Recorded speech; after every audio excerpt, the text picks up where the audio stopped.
Salamat po, Mr. President. Salamat po, good majority leader. Mr. President, dear colleagues, I rise on a question of privilege. The Under lady Rule may 39. proceed. Salamat tabi, Mr. President. I rise to speak against an assault on the rights, privileges, reputation, conduct, decorum, and dignity of the Senate, as well as the integrity of its proceedings. Last month po, o noong July 13, 2024, naglabas ang Senado through the Senate Committee on Women, Children, Family Relations, and Gender Equality, and approved by the Senate President ng contempt citation and order to arrest laban sa Chinese national na si Guo Huaping, also known as Alice Leal Guo. Nagpapasalamat ako sa Senate President sa maagap na tugon nila para mailabas ang arrest order. At salamat din kina General Angcan na alam ko binuhos ang buong puwersa at lakas para sa operasyon na hanapin si Guo Huaping ng Senate OSAA. But Mr. President, I am now in receipt of information that this person was already in fact out of the country on July 18, 2024 to Kuala Lumpur, Malaysia.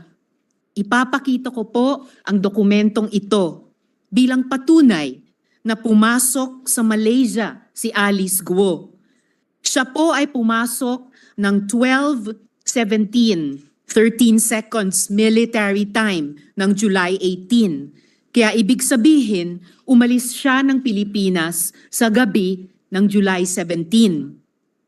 Mr. President, hindi po pwedeng ipagkaila na siya ito dahil match na match po ito sa kanyang Philippine passport na ifa-flash ko ngayon.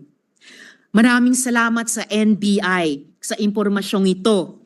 Patuloy ang pag-track nila kay Alice Guo.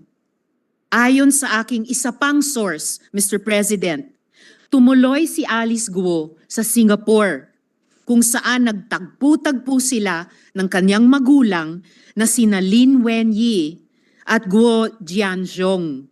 The couple flew in from China on July 28, 2024. Mistulang reunion sila doon kasama sina Wesley Guo at Cassandra Ong. Mr. President, who allowed this travesty to happen?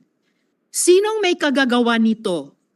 Hindi makakaalis si Alice Guo kung walang tumulong sa kanya ng mga opisyales ng pamahalaan para tayong ginisa sa sarili nating mantika. I have always believed that legislative hearings are policy-driven. Kaya nung nag-announce na ng ban ang Pangulo, sabi ko, we have done our jobs. Let law enforcement take the lead. Pero paano kung ang law enforcement mismo ang kailangan imbestigahan? What if they drop the ball? Paano kung sila ang dapat managot? Nangako ang BI sa akin at sa Senate President pro tempore na hindi nila hahayaan si Guo Huaping na makaalis sa Pilipinas. Yun pala, ay wala na talaga siya.